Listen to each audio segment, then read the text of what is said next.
Hər birinizə salam dostlar. Kanalıma ilk dəfə gəlirsinizsə, mən Gül Zeynalova. Artıq 2 ildən çoxdur ki, YouTube platforması üzərindən siz gənclərin maariflənməsi və daha da inkişaf etməsi üçün bir-birindən çox videolar paylaşıram. Bugünkü videomuzda başlıqdan da gördüyünüz kimi buraxılış imtahanına sadəcə olaraq 1 ay qalmış, nəticəmizi necə artıraq və mənim sizə hansı məsləhətlərim var, bunlar haqqındadır.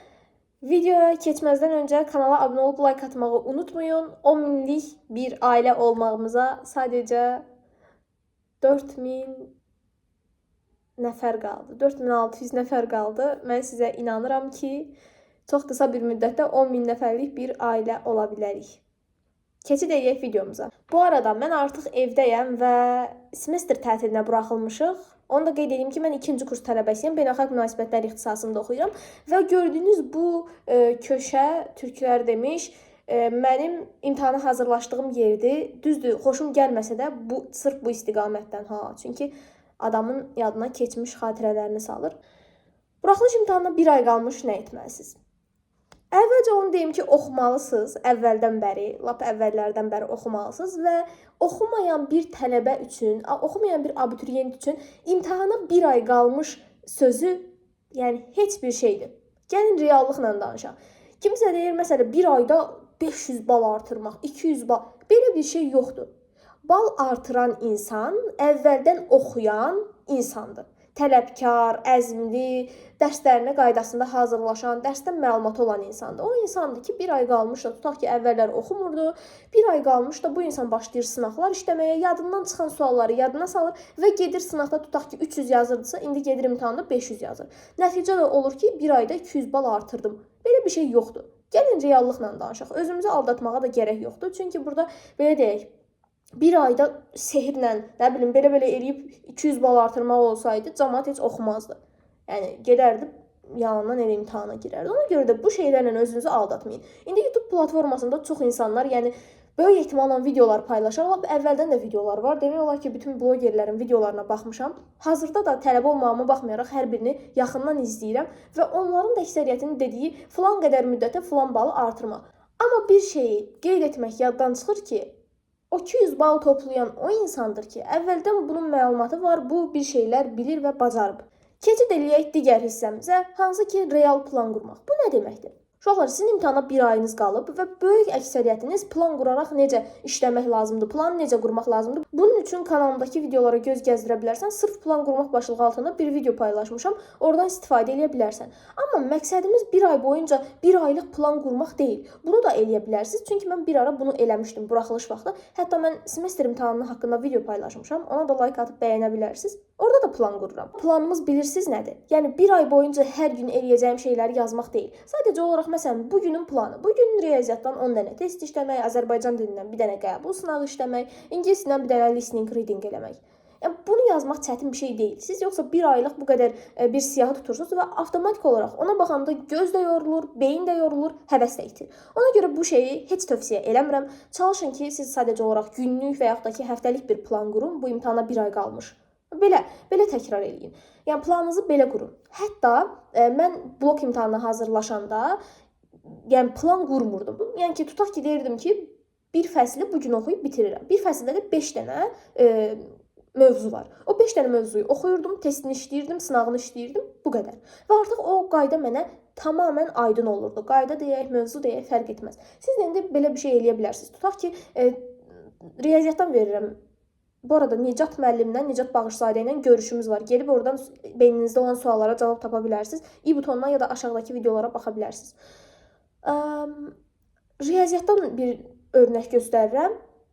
Riyaziyyatda, məsələn, birinci hissədə nə qədər mövzu olar ki? 25-30 dənə, hətta 35 dənə falan mövzu ola bilər.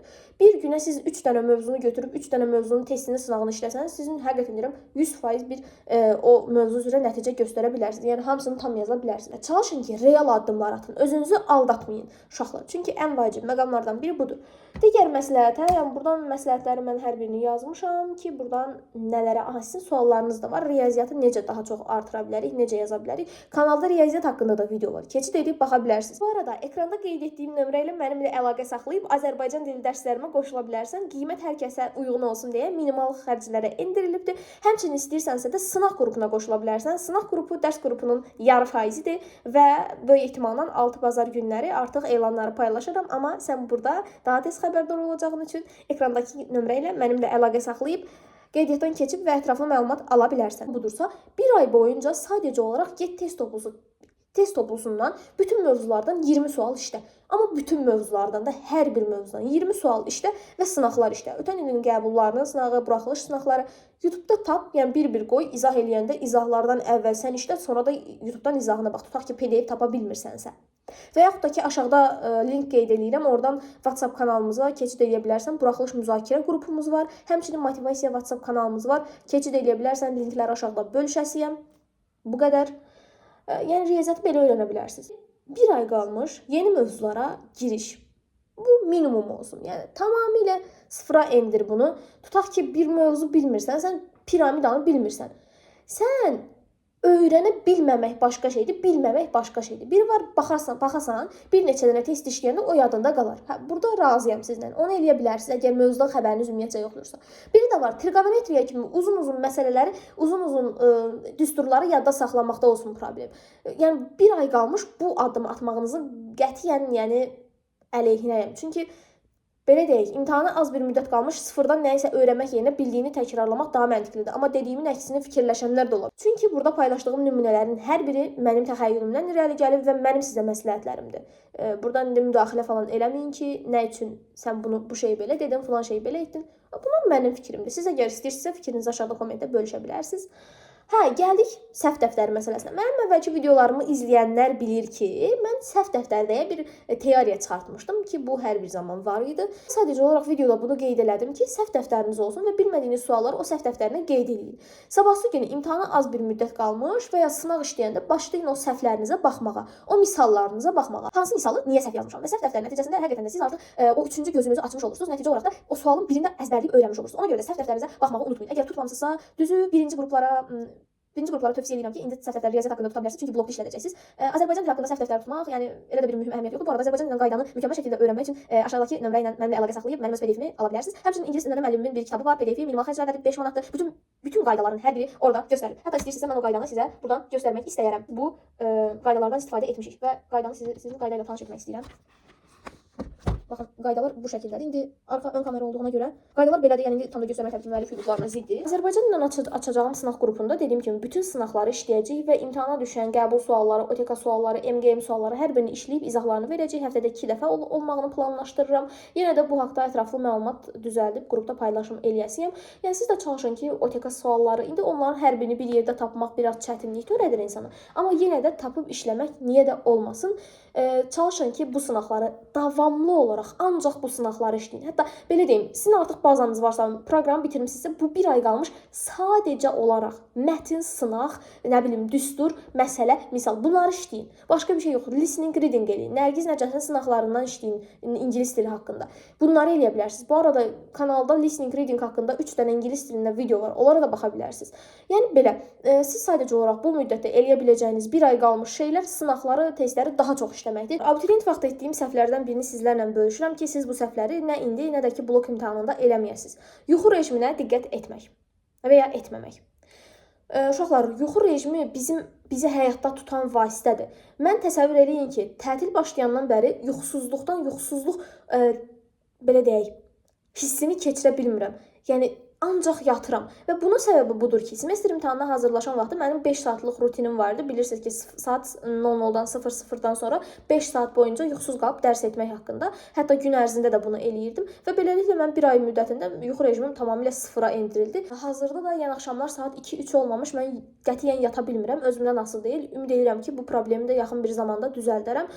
Sizə də demək istəyirəm, tövsiyə etmək istəyirəm ki, uşaqlar axşam 00-dan sonra çox da yuxusuz qalmayın. Maksimum saat 2-yə 3-ə qədər qalın, saat 6-ya 7-yə qədər yuxusuz qalmaq, yəni tövsiyə etməyəcəyim bir şeydir. Düzdür, bəzi insanlar mənim kimi sabahlar oxuya bilmir, axşamlar oxuyur, gecələr oxuya bilir. Amma yenə də yuxu rejiminizə çox zid bir hərəkətdir. Həmçinin qidalanmağınız da buna daxildir. Mən özüm indi də yemək yemirəm, yemək yeyə də bilmirəm heç. Qəti surətdə ac olsam da yemək yeyə bilmirəm. Səbəbi də bundan irəli gəlir ki, imtahana hazırlaşan vaxtlar olsun, ondan əvvəlki vaxtlar olsun, yemək belə deyək, rejimimi pozmuşam. İndi də yenə düzəldə bilmirəm. Artıq ikinci kursam, hələ də düzəldə bilməmişəm. Yəni imtahanlara görə, nə bilim, dərslərə görə yuxunuzu və qida rejiminizi qurban verməyin, çünki sizin sağlamlığınız hər şeydən önəmlidir. Bu il universitetə daxil ola bilmədiniz, bu il başqa bir şey eləyə bilmədiniz, hədəflərinizə çata bilmədinizsə, bunu gələn il eləyə bilərsiniz. Bu qaçmır. Düzdür, həyat bəziləri üçün qaçır və onu tutmaq üçün sizlər də qaçırsınız. Amma yenə deyirəm, yuxu rejiminizi, qida rejiminizi imtahanlara qurban verməyin. Çünki mən verdim, axırı yaxşı olmadı. Sizə də bunu tövsiyə qətiyyən etmirəm. İnanıram ki, mənim sözümə qulaq asacaqsınız. Və dostlar, ən axırıncı məsləhət olaraq onu bildirmək istəyirəm ki, bəlkə də bu danışdıqlarımın hər birini siz bilirdiniz. Bəlkə də siz bunları daha öncə başqa insanlardan eşitmisiniz. Amma mən də son olaraq sizə bunu demək istəyirəm ki, başlıqdan da gördüyünüz kimi real məsləhətlərdir. Və buradakı hər bir şey reallığı əks etdirir. Burada dediklərim reallıqdır. Mən sizə burada səhv bir informasiya vermək istəmirəm, səhv bir məlumat vermək istəmirəm ki, siz o şeylərdən belə deyək, təsirlənəsiniz. Olmaz, etməz, nə bilim, yığa bilməzsiniz, toplaya bilməzsiniz o balı. Mən belə şeylər demək istəmirəm. Həyatda o da ola bilər, bu da ola bilər. Amma siz bir şeyi oxuyursunuzsa, çalışırsınızsa, əziyyət əmək verirsinizsə və o əziyyət əməyi düzgün verirsinizsə, deyərsiniz indi dırnağımı göstərirəm, bəli. O əziyyət əməyi düzgün verirsinizsə, o şeyin nəticəsinin yaxşı olacağına inanın. Yəni bir qapı bağlananda biri açılar. Baxmayaraq ki, mənim bu arada imtahan nəticəmi soruşursunuz. Hər ikisi bir yerdə 200 nə idi? 400 bal eləyir. 400 balla Beynəlxalq Münasibətlər ixtisasında oxuyuram. Azərbaycan Turizm və Menecment Universitetində. Baxmayaraq ki, mənim tutaq ki, hədəfimə çatmadığım, istədiyim bir tutaq ki, yolda irəliləmədim. Amma bu o demək deyil ki, mən hazırda bir şey bacarmamışam. Bacardığım şeylər hətta istədiyim ixtisasda, istədiyim universitetdə oxuyan insanlardan qat-qat yüksəkdir və bunun belə olduğuna əminəm. Bir insan ki, getdiyi müsahibələrin hər birindən uğurlu çıxar, getdiyi hər bir yerdən ona qapı açılar, hər bir işində uğurlu ola, uğurlu olmasa belə uğursuzluğuna sevinə bilər. Bu insan həyatda xoşbəxt olan insandır. İşıq yandı, söndü, üzürlü sayın, yenə söndü. Video çəkdiyimi görüb, o da yəni dilə gəlibdi. Bu şəkildə dostlar, əlavə bir ekstra məlumatım yoxdur, əlavə bir deyəcəyim yoxdur. İmtahana qədər sizə bir video daha yükləyəsiyəm. Bilmirəm amma nə haqda olsun, aşağıda yorumlara qeyd edin. Başqa bir deyəcəyim bir şey yoxdur. Ümid edirəm videonu bəyəndiniz. Kanala abunə olub like atmağı unutmayın. 4600 nəfər qalıb 10.000 olmağımıza. 4600 nəfər qalıb 10.000 olmağımıza və kanala abunə olub like atmağı unutmayın ki, bu arada mən birbaşa YouTube şirkətindən bloklanmışam uşaqlar. Videolarım keşfiyətə düşmür. Yorum falan yazın, xahiş edirəm. Videomu keşfiyətə düşürək. YouTube'dan mən cavab gözləyirəm. Nəysə, bu əlavə məlumat da sizə verdim. İkinci semestr gəlir, blok imtahanı yaxınlaşır. Buraxılışdan sonra təbii ki. Blok imtahanı yaxınlaşır. Gücümüzü maksimal dərəcədə tutmalıyıq. Bu arada ədəbiyyat və tarix qruplarımız da açılacaq. Kanalı izləmədə qalın və nömrəni qeyd eləmişəm. Bu qədər uşaqlar sağ olun. Kanala abunə olub like atmağı da unutmayın ki, belə videolar gəlsin. Sağ olun.